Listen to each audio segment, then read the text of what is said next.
बांग्लादेश में सबसे लंबे समय तक प्राइम मिनिस्टर की पोस्ट पर रहने वाली शेख हसीना की विदाई हो चुकी है।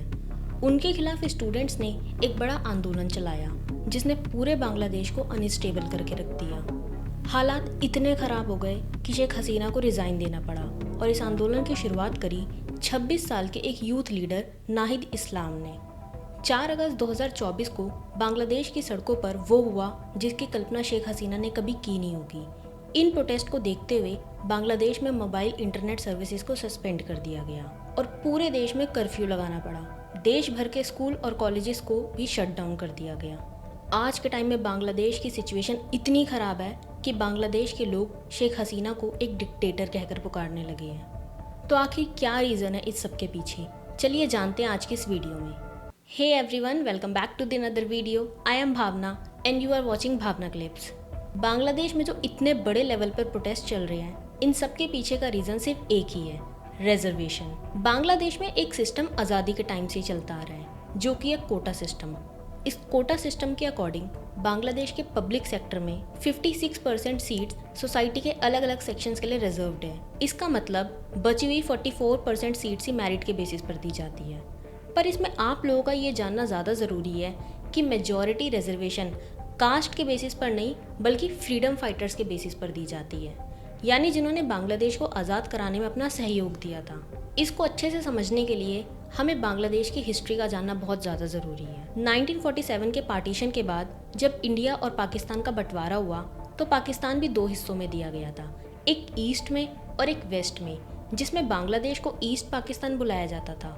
अब पाकिस्तान का बंटवारा रिलीजियस लाइंस पर हुआ था, तो ईस्ट और वेस्ट पाकिस्तान में मुस्लिम मेजॉरिटी थी। इन सब का ये मानना था कि दोनों ही जगह मुस्लिमों की मेजॉरिटी है तो सब एक साथ मिलकर रहेंगे, पर ऐसा नहीं हुआ। धीरे धीरे ईस्ट पाकिस्तान के खिलाफ डिस्क्रिमिनेशन स्टार्ट हो गया। वेस्ट पाकिस्तान के इंफ्रास्ट्रक्चर पर, लोगों पर काफ़ी पैसे खर्च किए जाने लगे, पर ईस्ट पाकिस्तान पर जरा भी ध्यान नहीं दिया जाता था। अब वेस्ट पाकिस्तान में सबसे ज़्यादा उर्दू भाषा बोली जाती थी, पर ईस्ट पाकिस्तान में सबसे ज़्यादा बंगाली भाषा बोली जाती थी। पर फिर भी उर्दू भाषा को ही दोनों देशों की ऑफिशियल लैंग्वेज बना दिया गया, जिससे लोगों में और ज़्यादा गुस्सा भर गया। फिर 1970 में 2 चीज़ हुई। सबसे पहली चीज़, नवंबर 1970 में साइक्लोन भोला आया जिसने ईस्ट पाकिस्तान को पूरी तरीके से तहस नहस करके रख दिया। इसमें 3 से 5 लाख लोग मारे गए और ऐसे में भी वेस्ट पाकिस्तान ने इनको फाइनेंशियली सपोर्ट नहीं किया और लोगों को उनके हाल पर छोड़ दिया। दूसरी चीज़, इस साइक्लोन के 1 महीने बाद पाकिस्तान की नेशनल असेंबली में पहले जनरल इलेक्शन हुए। इस इलेक्शंस में बेसिकली 2 मेन पॉलिटिकल पार्टीज थी। वेस्ट पाकिस्तान में जुल्फिकार अली भुट्टो की पाकिस्तान पीपल्स पार्टी और ईस्ट पाकिस्तान में शेख मुजीबुर रहमान की अवामी लीग पार्टी। शेख मुजीबुर रहमान बहुत बड़े लीडर थे, इनकी बातों से काफ़ी ज़्यादा लोग इन्फ्लुएंस होते थे। ईस्ट पाकिस्तान में इन्होंने कई बार लोगों को बताया कि कैसे वेस्ट पाकिस्तान के लोग इनको दबा रहे हैं, इनकी भाषा को दबा रहे हैं और हमें फाइनेंशियली सपोर्ट भी नहीं कर रहे। तो जब साल 1970 में जनरल इलेक्शन हुए और रिजल्ट आया तो नतीजे काफ़ी चौंकाने वाले थे, क्योंकि ईस्ट पाकिस्तान में अवामी लीग ने 162 सीट्स में से 160 सीट्स पर जीत हासिल की, जबकि वेस्ट पाकिस्तान की पाकिस्तान पीपल्स पार्टी ने 138 सीट्स में से सिर्फ 81 सीट्स पर जीत हासिल करी। इसका मतलब साफ था कि नेशनल असेंबली में अवामी लीग की गवर्नमेंट बनाई जाएगी। और पार्टीशन के बाद ऐसा पहली बार हो रहा था कि पॉलिटिकल पावर वाली पार्टी ईस्ट पाकिस्तान में होगी। और अब इसी बात को एक्सेप्ट करने से वेस्ट पाकिस्तान के लीडर्स ने मना कर दिया। याह्या खान और पाकिस्तान की मिलिट्री ने अवामी लीग की इस जीत को रिकॉग्नाइज करने से मना कर दिया और ईस्ट पाकिस्तान पर मार्शल लॉ इम्पोज कर दिया गया, जबकि ये एक फेयर एंड फ्री इलेक्शन था, जिसकी वजह से ईस्ट पाकिस्तान में शेख मुजीबुर रहमान ने एक सिविल डिसओबीडियंस मूवमेंट स्टार्ट किया। इसमें लाखों लोगों ने बढ़ चढ़कर हिस्सा लिया। 7 मार्च 1971 को ढाका के रेस कोर्स ग्राउंड में मुजीबुर रहमान ने आइकॉनिक स्पीच दी जिसमें करोड़ों लोगों की भीड़ शामिल हुई। उन्होंने कहा कि पाकिस्तान के बंगाली लोगों को एकजुट होना होगा। उन्होंने एक आज़ाद बांग्लादेश की मांग की। इसी के बाद से वेस्ट पाकिस्तान की मिलिट्री ने ईस्ट पाकिस्तान पर अत्याचार करने शुरू किए और शेख मुजीबुर रहमान को अरेस्ट कर लिया गया, जिसके बाद ये प्रोटेस्ट और तेज हो गए। इन प्रोटेस्ट को दबाने के लिए वेस्ट पाकिस्तान की फोर्सेस ने एक ऑपरेशन लॉन्च किया जिसका नाम था सर्च लाइट, जिसमें बहुत सारे सिविलियंस मारे गए और काफ़ी लोग वहाँ से भागकर इंडिया आ गए। इसी के बाद साल 1971 में बांग्लादेश लिबरेशन वॉर स्टार्ट हुआ, जिसमें बांग्लादेश की एक रेजिस्टेंट फोर्स जिसका नाम मुक्ति वाहिनी था, काफ़ी ज़्यादा एक्टिव हो गई। इस ग्रुप में कई फॉर्मर आर्मी लीडर्स और सिविलियंस मौजूद थे। इस वॉर में इंडिया ने बांग्लादेश की मदद की। मुक्ति बाहिनी और इंडियन आर्मी ने मिलकर वेस्ट पाकिस्तान की फोर्सेस को हरा दिया, जिसके बाद 1971 में बांग्लादेश आज़ाद हो गया। और अवामी लीग के शेख मुजीबुर रहमान, जो फ्रीडम मूवमेंट के चेहरे थे, वो आज़ाद बांग्लादेश के पहले प्राइम मिनिस्टर बन गए। ईस्ट पाकिस्तान में जिन लोगों ने आज़ादी की लड़ाई लड़ी उनको फ्रीडम फाइटर्स कहा गया, और यही फ्रीडम फाइटर्स आज के टाइम में बांग्लादेश की करंट सिचुएशन के लिए मैटर करते हैं, कोटा सिस्टम की वजह से। जब बांग्लादेश को आज़ादी मिली तो शेख मुजीबुर रहमान ने लोगों से एक वादा किया कि वो लोग जिन्होंने बांग्लादेश को आज़ादी दिलाई और वो महिलाएं जिनको अत्याचार सहने पड़े, उनको एक स्पेशल कोटा दिया जाएगा सिविल सर्विसेज में। इस कोटा सिस्टम में 30% जॉब्स को रिजर्व किया गया फ्रीडम फाइटर्स के डिसेंडेंट्स के लिए, 10% उन महिलाओं के लिए जिन्होंने आज़ादी के समय अत्याचार सहे, और 10% उन लोगों के लिए जो बैकवर्ड डिस्ट्रिक्ट से थे। 5% रिजर्वेशन है एथनिक माइनॉरिटीज़ के लिए और 1% रिजर्वेशन है फिजिकली डिसेबल्ड लोगों के लिए। अब बांग्लादेश को आज़ादी मिली थी 1971 में, तो आज़ादी के 20-25 साल बाद ये कोटा सिस्टम डाइल्यूट होता गया क्योंकि कई फ्रीडम फाइटर्स की मौत हो गई। इसी वजह से 1997 में कोटा सिस्टम में कुछ अमेंडमेंट्स किए गए, जिसमें इस रूल को ऐड किया गया कि अब फ्रीडम फाइटर्स के बच्चों को भी कोटा दिया जाएगा। और 2010 में एक और चेंज लाया गया जिसमें फ्रीडम फाइटर के ग्रैंड चिल्ड्रंस को भी कोटा दिया जाएगा। इसका मतलब था कि अभी भी 56% जॉब्स डिफरेंट लोगों के लिए रिजर्व थी और बाकी की 44% जॉब्स ही मेरिट के बेसिस पर दी जाएगी। इसी वजह से साल 2018 में देश भर में स्टूडेंट्स ने प्रोटेस्ट करने शुरू कर दिए क्योंकि वो इस कोटा सिस्टम में चेंज लाना चाहते थे। स्टूडेंट्स का गुस्सा बेसिकली इस चीज़ को लेकर था कि आखिर 30% जॉब क्यों रिजर्व्ड है इन फ्रीडम फाइटर्स के बच्चों और उनके पोते पोतियों के लिए। आज़ादी फ्रीडम फाइटर्स ने दिलाई थी, उन्हें जॉब दे दी ना, अब भला इनके पोते पोतियों को फ्रीडम कोटा क्यों दिया जा रहा है। प्रोटेस्टर्स चाहते थे कि एथनिक माइनॉरिटीज़ वाली रिजर्वेशन और फिजिकल डिसेबिलिटी वाली रिजर्वेशन को छोड़कर बाकी सारी रिजर्वेशन हटा दी जाए। ये मैटर बांग्लादेश के हाई कोर्ट तक गया, जिसमें मार्च 2018 को बांग्लादेश की हाई कोर्ट ने कोटा सिस्टम की इस पिटीशन को रिजेक्ट कर दिया। इसके बाद सरकार का जो रिस्पॉन्स था उस वजह से बवाल मच गया। शेख हसीना सरकार ने कहा कि कोटा सिस्टम में कोई प्रॉब्लम नहीं है, ये कंटिन्यू रहेगी। बांग्लादेश के कई लोगों ने कहा कि शेख हसीना के लिए ये कोटा सिस्टम एक इमोशनल इशू था क्योंकि ये कोटा सिस्टम उनके पिता शेख मुजीबुर रहमान ने इंट्रोड्यूस किया था। इस वजह से शेख हसीना इस कोटा सिस्टम को नहीं हटाना चाहती थी। बांग्लादेश में अनएम्प्लॉयमेंट अपनी चरम सीमा पर है, नौकरियों की बहुत कमी है, प्राइवेट सेक्टर में नौकरियां मिलना इतना आसान नहीं है। ऐसी सिचुएशन में स्टूडेंट्स के लिए सरकारी नौकरियां बहुत अट्रैक्टिव हो गई थी। उनका कहना था कि प्राइवेट सेक्टर में तो नौकरियां हैं नहीं और पब्लिक सेक्टर में भी नौकरियां हैं तो आधी से ज़्यादा वो रिजर्व्ड है। आखिर इतनी रिजर्वेशन क्यों दे रहे हैं सिविल सर्विसेज जैसे इतने बड़े एग्जाम्स में, वो भी उन लोगों को जिनकी बस 0.13% पॉपुलेशन ही रह गई है। इसलिए कोटा सिस्टम में रिफॉर्म्स लाने के लिए स्टूडेंट्स अपनी क्लासेस बॉयकॉट करने लग गए, रोड और हाईवेज ब्लॉक करने लगे। 2018 में ये प्रोटेस्ट इस हद तक बढ़ गए कि सरकार को इस सिस्टम में चेंज लाना ही पड़ा। दबाव के चलते 2018 में बांग्लादेश की सरकार ने ये अनाउंस किया कि अब कोटा सिस्टम कैंसिल कर दिया जाएगा। तो प्रोटेस्टर्स को अब वो मिल गया था जो उन्हें चाहिए था। एक बार फिर बांग्लादेश शांति की राह पर आ गया था। पर साल 2021 में कुछ फ्रीडम फाइटर्स के 7 बच्चों ने इस कोटा सिस्टम को हटाने के खिलाफ हाई कोर्ट में फिर पिटीशन डाली और 5 जून 2024 को बांग्लादेश के हाई कोर्ट ने एक बार फिर अपना डिसीजन सुनाया।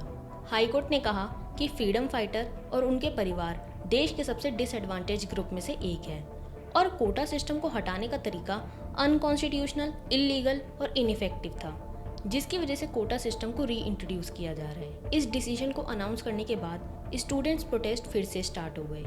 इन लोगों ने इस बार फिर से यही बात कही कि फ्रीडम फाइटर्स को जॉब देना समझ में आता है क्योंकि उन्होंने आज़ादी के लिए संघर्ष किया था, लेकिन उनके पोते पोतियों को जॉब देने की बात कहाँ से आती है। और फ्रीडम फाइटर कौन है कौन नहीं, इस बात को कौन डिसाइड करेगा। तो इसकी जिम्मेदारी भी सरकार की ही है, जिसमें देखा गया कि सरकार इसमें बहुत बड़े लेवल पर करप्शन कर रही है, जिसकी वजह से कई स्टूडेंट प्रोटेस्टर्स शेख हसीना को डायरेक्ट टारगेट करने लगे। 1 जुलाई 2024 के बाद प्रोटेस्ट और तेज हो गए। इन प्रोटेस्ट को बांग्ला ब्लॉकेड बुलाया गया और सिर्फ ढाका में ही नहीं बल्कि पूरे बांग्लादेश में ट्रैफिक और ट्रेन की सर्विसेज को सस्पेंड कर दिया गया। 10 जुलाई 2024 को यह मामला एक बार फिर सुप्रीम कोर्ट में गया, जिसमें सुप्रीम कोर्ट ने हाई कोर्ट के फैसले पर रोक लगा दी। लेकिन इस बार प्रोटेस्ट नहीं रुके, बल्कि स्टूडेंट और टीचर्स के अलावा बांग्लादेश की अपोजिशन पार्टी के भी लोग इससे जुड़ गए।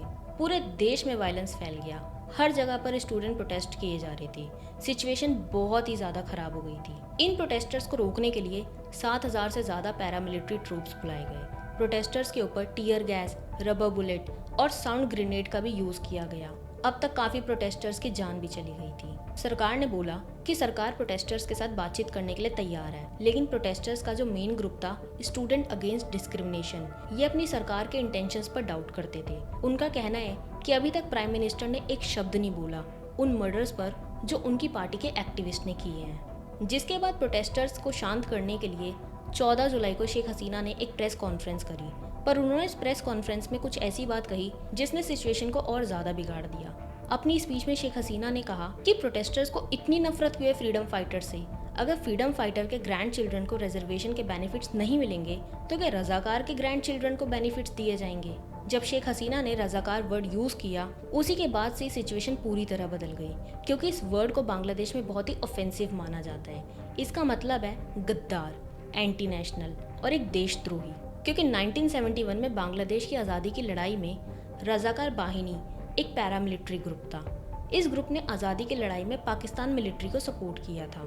दूसरी तरफ मुक्ति बाहिनी ग्रुप था जो बांग्लादेश को आज़ाद कराने के लिए लड़ाई लड़ रहा था। इस रजाकार बाहिनी ग्रुप ने बांग्लादेश के फाइटर्स के खिलाफ बुरी बुरी चीज़ें करी।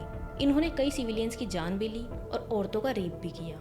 इसलिए जब शेख हसीना ने ये शब्द यूज़ किया इन प्रोटेस्टर्स के खिलाफ, तो वो और ज़्यादा गुस्से से भर गए। अब अगर कोई सरकार के खिलाफ प्रोटेस्ट करता है इस रिजर्वेशन को लेकर, तो क्या उन्हें देशद्रोही कहना सही है? बिल्कुल नहीं। इसी वजह से प्रोटेस्टर्स ने कई नारे लगाए, तुई के, आमी के, रजाकार रजाकार। इसका मतलब तुम कौन हो, मैं कौन हूँ, रजाकार रजाकार। प्रोटेस्टर्स ये नहीं कह रहे थे कि वो रजाकार है, बल्कि एक तरीका था शेख हसीना को दिखाने का कि वो ऐसे शब्द इन प्रोटेस्टर्स के लिए यूज़ नहीं कर सकती। 15 जुलाई को सिचुएशन और ज़्यादा खराब हो गई। ढाका यूनिवर्सिटी के कई प्रोटेस्टर्स एक स्टूडेंट विंग के साथ भिड़ गए थे। ये स्टूडेंट विंग बांग्लादेश की रूलिंग पार्टी अवामी लीग का था। 18 जुलाई को 15 से ज़्यादा स्टूडेंट्स की मौत हो गई। ढाका की सड़कों पर कई सरकारी बिल्डिंग्स में आग लगा दी गई। प्राइम मिनिस्टर ऑफिस और पुलिस की वेबसाइट को हैक कर लिया गया। प्रोटेस्ट और बढ़ने लगे। इसके बाद पुलिस ने शूट ऑन साइट का ऑर्डर दे दिया, यानी कि अगर कोई भी प्रोटेस्टर दिखे तो उसको गोली मार दो। फिर 21 जुलाई बांग्लादेश के सुप्रीम कोर्ट ने अपनी जजमेंट पास करी। सुप्रीम कोर्ट ने हाई कोर्ट का ऑर्डर कैंसिल कर दिया और कहा कि 93% जॉब अब मेरिट के बेसिस पर होगी और 7% जॉब्स ही कोटा के बेसिस पर होंगी, जिसमें से 5% कोटा होगा फ्रीडम फाइटर के बच्चों के लिए और 2% होगा एथनिक माइनॉरिटीज़, ट्रांसजेंडर्स और डिसेबल्ड लोगों के लिए। पर इस डिसीजन से प्रोटेस्टर खुश नहीं हुए, क्योंकि उन्होंने कहा कि कोई भी कोटा देना ही क्यों चाहिए इन फ्रीडम फाइटर के बच्चों को। ये चाहते थे कि कोटा पूरी तरीके से हटा दिया जाए। इसके अलावा उनकी दूसरी मांग ये थी कि शेख हसीना सरकार को उनके द्वारा किए गए वॉयलेंस के लिए माफ़ी मांगनी होगी। 4 अगस्त के बाद बांग्लादेश में एक नॉन कॉपरेशन मूवमेंट स्टार्ट किया गया। स्टूडेंट्स ने क्लासेस अटेंड करना बंद कर दिया। उन्होंने शेख हसीना सरकार की रेजिग्नेशन की मांग की और ब्लॉक मार्च टू ढाका के नाम से एक मार्च स्टार्ट किया। उन्होंने ऐलान किया कि सभी लोग टैक्स ना भरे और ना ही सरकार को किसी भी तरीके का पैसा दे। प्रोटेस्टर्स ने बांग्ला बंधु शेख मुजीब मेडिकल यूनिवर्सिटी में भी अटैक किया। कई हाईवे ब्लॉक कर दिए गए और कई रूलिंग पार्टी एक्टिविस्ट को घेर लिया गया। अनफॉर्चुनेटली इन प्रोटेस्ट का कम्युनल टर्न भी देखने को मिला। कई लोगों ने इस प्रोटेस्ट की आड़ में हिंदू माइनॉरिटी के घर और मंदिरों को अटैक किया। काफ़ी मंदिरों को तोड़ फोड़ कर उनमें आग लगा दी गई और उनको उनके घर से निकालकर वहाँ से भगा दिया गया। अब माइनॉरिटीज़ के साथ ये करने की क्या वजह थी, इसका रीज़न अभी भी क्लियर नहीं हुआ है। 5 अगस्त 2024 को एक फाइनल प्रोटेस्ट की मांग की गई, जिसमें प्रोटेस्टर्स ने शेख हसीना के ऑफिशियल रेजिडेंस को घेर लिया। सिचुएशन इतनी खराब हो गई कि दोपहर के 1:30 बजे शेख हसीना की सिक्योरिटी टीम ने उन्हें बताया कि सिचुएशन बहुत ज़्यादा खतरनाक हो गई है, आपके पास कोई भी टाइम नहीं है स्पीच देने का या फिर कुछ भी पैक करने का, हमें तुरंत इसी टाइम निकलना पड़ेगा। इसके बाद शेख हसीना अपनी बहन के साथ आर्मी के एक हेलीकॉप्टर में बैठकर वहां से निकल गई और नई दिल्ली पहुंच गई। इसके बाद बांग्लादेश आर्मी ने शेख हसीना के रेजिडेंस के बाहर से बैरिकेड हटा दिए, जिसके बाद प्रोटेस्टर उनके घर के अंदर घुस गए और वहां से सारा सामान उठाकर ले गए। पूरे घर में तोड़फोड़ मचा दी। उसी दिन बांग्लादेश की आर्मी के हेड जनरल वकार उज जमान ने देश को चलाने के लिए ऐलान किया कि एक इंटरिम गवर्नमेंट क्रिएट कर रहे हैं, जिसमें Nobel prize winner Mohammad Yusuf को इंटरिम गवर्नमेंट का ऑफिशियल हेड अपॉइंट किया गया है। अभी के लिए टेम्पररी बेसिस पर यही देश चलाएंगे। डेमोक्रेटिक तरीके से चुनी हुई शेख हसीना की सरकार ने सोचा भी नहीं होगा कि पाकिस्तान की राह पर चलकर वहाँ भी सेना के इशारों पर तख्तापलट की साजिश होगी, और वो भी स्टूडेंट प्रोटेस्ट की आड़ में, जिसमें देश के आतंकी ताकतें भी शामिल होंगी। ये आंदोलन बांग्लादेश में जो देखने को मिला है, ये सिर्फ बांग्लादेश तक ही सीमित है, ऐसा सोचना खतरनाक है। शेख हसीना डेमोक्रेटिक तरीके से चौथी बार चुनकर प्राइम मिनिस्टर की पोस्ट पर बैठी थी, लेकिन उनकी ये पोजीशन अपोजिशन पार्टी को बर्दाश्त नहीं हुई। अमेरिकी डीप स्टेट, चाइना और पाकिस्तान की खुफिया एजेंसी ISI ने जिस तरह से शेख हसीना के विरोधियों को सपोर्ट किया, उसी की तस्वीर आज आपको बांग्लादेश में नजर आ रही है। मतलब साफ था कि वहाँ जो पावर में नहीं आ सके, उन्होंने अलगाववाद, हिंसा और अराजकता के साथ सेना का सहारा लेकर वहाँ पर तख्तापलट कर दिया, और इनमें उन्हें दूसरे देशों का खूब सहारा मिला। शेख हसीना अमेरिका और चीन की परवाह किए बिना बांग्लादेश को नेशन फर्स्ट के प्रिंसिपल्स के अकॉर्डिंग डेवलपमेंट की राह पर ले जा रही थी, लेकिन ये तरक्की अमेरिका और चीन के साथ साथ पाकिस्तान को एकदम पसंद नहीं आ रही थी। अमेरिका ने बांग्लादेश में एयरबेस बनाने के लिए जगह मांगी थी, लेकिन शेख हसीना ने इसके लिए साफ इनकार कर दिया था। अमेरिका इससे नाराज था और वो ये चाहता था कि शेख हसीना बांग्लादेश का चुनाव हार जाए, लेकिन ऐसा हुआ नहीं। और जब अमेरिका को लग गया कि उसके हाथ से चीजें खिसक रही हैं, तो उसने कहना शुरू कर दिया कि हसीना ने अनडेमोक्रेटिक तरीके से चुनाव जीते हैं। भारत में भी हालात ऐसे ही हो सकते हैं। ऐसे में हमें सावधान और सतर्क रहकर सोचने की जरूरत है, क्योंकि जिस दिन ये वेस्टर्न कंट्रीज हमारे यहाँ डेमोक्रेसी की रक्षा के नाम पर घुस गईं, तो बांग्लादेश जैसी स्थिति बनने में देर नहीं लगेगी। और जिस तरीके से भारत में 2024 में लोकसभा चुनाव में कुछ पार्टियों ने नारा लगाया था कि आरक्षण खत्म होगा और संविधान बदला जाएगा, इन सब का डर दिखाकर चुनाव की पूरी व्यवस्था को अलग रंग दे दिया था। कहीं वो देश में बांग्लादेश वाली स्थिति तो नहीं लाना चाहते, जिस तरह देश के कुछ राजनीतिक दल धर्म के नाम पर माइनॉरिटीज को डरा रहे हैं और मेजोरिटी में जातियों में फूट पैदा करके उन्हें एक आंदोलन के लिए आरक्षण, जाति जनगणना और हिस्सेदारी के नाम पर भड़का रहे हैं। कहीं वो बांग्लादेश की तरह तख्तापलट तो नहीं चाहते इंडिया में। तो बांग्लादेश की मौजूदा स्थिति को देखते हुए हमें इससे सीख लेनी चाहिए और हमेशा एकजुट होकर रहना चाहिए, ताकि कोई भी हमारे देश में फूट पैदा ना कर सके। तो इसी के साथ मिलते हैं एक और नई वीडियो में। चैनल पर नए हैं तो चैनल को सब्सक्राइब कीजिए, वीडियो को लाइक करें, और बांग्लादेश में जो आज के टाइम में स्थिति बनी हुई है उसको लेकर आपके क्या व्यूज़ हैं हमें कमेंट सेक्शन में ज़रूर बताएं।